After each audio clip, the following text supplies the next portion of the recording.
in a position where if you're Edmonton or Florida now with their two respective guys, it's what do we do without him? How do we replace him? Right. Max didn't do that for the Leafs. He's gonna either retire or go try a PTO somewhere else. But he doesn't want to do this anymore. But that's my point. Yeah. Is that those And guys Sam's and point. Sam's point, of course, is that those guys will go to the end of the earth to be those type of players, whereas Max had to kind of reinvent himself under a short period of time. The key difference between Max Pacioretty with Brad Marchand and Corey Perry, Marchand and Perry started their careers as complete jerks. Yeah. And then Pacioretty was kind of known as not soft, but he was a sniper, not really that type of guy at all. Pacioretty, they're like, you merely adopted the darkness. 100%. We were born in it.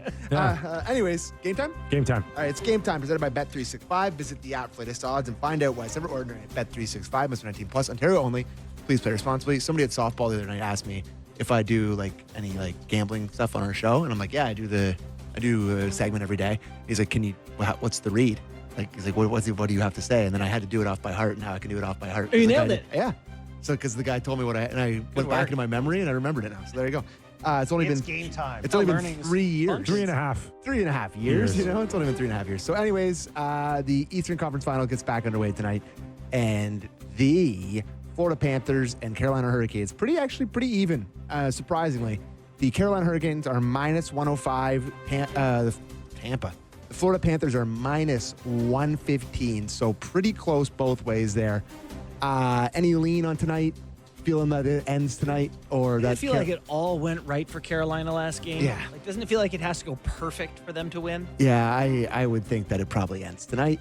And looking ahead to tomorrow night for the Oilers and Stars again, Edmonton right now, if you want to get them at plus money, they are plus 100 tomorrow night. So I would imagine that line would probably change heading into tomorrow. Money probably come in on the Oilers, but Dallas would even the series. I did. I know. I did. I actually bet on that. I hit my Oilers minus goal and a half. I thought that was just they're too good. They're just really good. Knobloch deserves some credit. He does. When your team plays that structured and, they were up going into the third period. Dallas got 4 shots. Dallas could not get any second or third waves on a forecheck. It was like the old one and done. Yeah. Get it in, it's out. Get it in, it's coming back out. Gregor was talking about it. They're just trying so hard. It's just it comes down to the concept. I know, but just the back checks. They are just. But there's trying. also a freedom to their game where it doesn't feel like they're afraid to play. Yeah. They still try to, when they have the puck, they still make plays. They still, Oh, they get good looks. They do. They get decent looks. And to me, that is a comfort being in these games, being in the playoffs, going deep before. They must they're just fine. feel jinxed or something because there's like a force field that puck just won't cross the goal line. No. You're looking at Rantanen like you do it. Anyways, that was game time presented by Bet365. Visit the app for latest odds and find out why it's ever ordinary at Bet365. Must be 18 plus, Ontario only. Please play responsibly. Okay, let's take a quick break. When we return, we're going to welcome in Brian Lawton, former NHL player, agent, general manager, broadcaster. The guy's done it all, influencing the NHL. After the break, we're going to tell you how he influences now the Western Conference Final in the NBA. Yeah, I said it. The NBA. Brian Lawton, what are you doing? We'll find out when we return to Real Kipper and Bourne. This hour, Real Kipper and Bourne, brought to you by Bet365. Nick Kiprios, Justin Bourne, Sammy McKee, Derek Brandale, Jake the Snake Schultz, Charlie, and now Brian Lawton joins us. Lots, how are you, my friend? Doing fantastic, Kipper. How are you? You've been a busy guy in the sports world because, we're heavily into the NHL conference final, but they're also heavily involved in the conference final in the NBA, where you participated in an actual game, Lots. You didn't put on a uniform, but you ended up playing a key role in the game the other night in Minnesota, where Oklahoma City was up 128 to 126. There's only a few seconds on the clock. Our Canadian hero, SGA, MVP, throws the ball out of bounds. And who catches the ball with Great seconds hands. with seconds on the clock, Lots? That was you. That was me. And as my wife said, another ding-dong thing I did in public. I couldn't help myself. But I'm you watching. you turned yourself into an international story. So I don't know. So hold on for a second. So the idea was he's throwing the ball out of bounds to kill the clock. Did you cross the line on the court to actually catch the ball?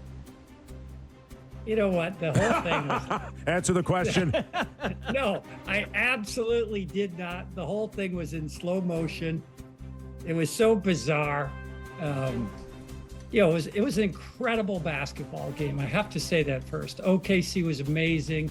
The Timberwolves didn't have their best stuff, but their bench was crazy. But it was so physical. I'm sitting on the court. I'm sitting in dead center on the court, essentially next to the two announcers. Yeah, it's not they're great seats. A friend of mine had invited me last minute. Of course I went. I'm watching this unfold. It's very frustrating. It's a super physical game. It looks like a hockey game. And it comes down to the last play, and SGA, who was amazing, drops 40, dominates the game after being not so good the game before. He somehow comes up with the final rebound to prevent the Timberwolves from having a chance to tie or win the game. And he falls down.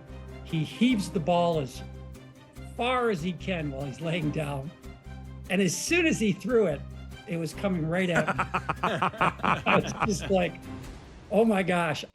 He's laying at the baseline, and I'm at just slightly over half court. I think 4 or 5 feet past the center of the basketball court. And I can see Hartenstein, however you say his name, humongous guy, 7'2", I believe, running as hard as he can to try to catch it. And I jump up from my seat. I never crossed the line. I looked at my feet. It was in such slow motion. I remember thinking, I have my phone in my right hand. This ball is coming right at me.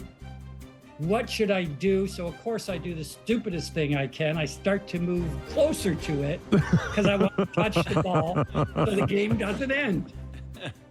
They were pissed at you. Oh my gosh, they were so upset. Nobody really knew what happened. I swear to everyone, I looked down at my feet before or as this is all happening. I could see the ball coming. I could see the clock right behind it. I could see it ticking down in slow motion. And I know for a fact it was at like 0.6 or 7. As I catch this ball, essentially with one hand, because I have my phone in my other hand. So I touch it, hits me right in the chest, and I close it with the phone, right? And I'm like, oh my God, what do I do now? This guy's running at me. Shoot! Right by me. I thought he was gonna hit me. And I'm literally like getting ready to brace for getting hit by this guy. He runs by, the horn never goes off, and everybody goes crazy because nobody really knows what happened. Except I know that when I'm looking at the clock, it said 0.6. So I hold the ball, the ref comes over. Now I think I'm in trouble. I don't know why. I always thought, if the ball comes out of bounds, of course you could catch it. As soon as the ref comes over, he wants the ball back now. I say, hey man, sorry. I think it was going to hit my wife in the face. I had to catch it. Great thinking. I didn't know what to say. I totally moved forward to catch it. I knew none of that was true. But the guy looked at me and he kind of laughed. He goes, don't worry about it. I saw the whole thing. You were out of bounds. The ball, now I don't know the rules of the NBA like we do in the NHL. They go by plane. Hilarious. And the guy literally said, no problem. SGA comes over and he's clapping his hands and he's pointing at me. And I'm like, oh, you know what?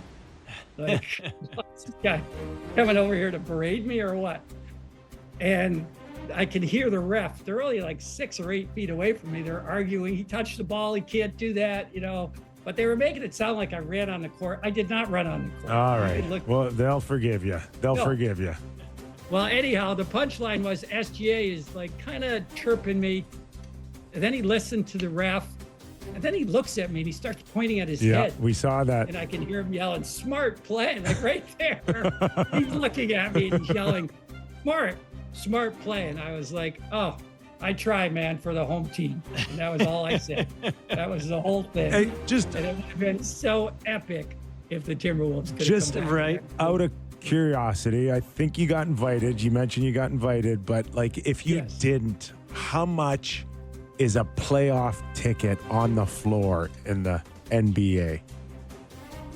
I do usually go to at least one game every round. I think maybe I'd been to 3 or 4 games prior to that one.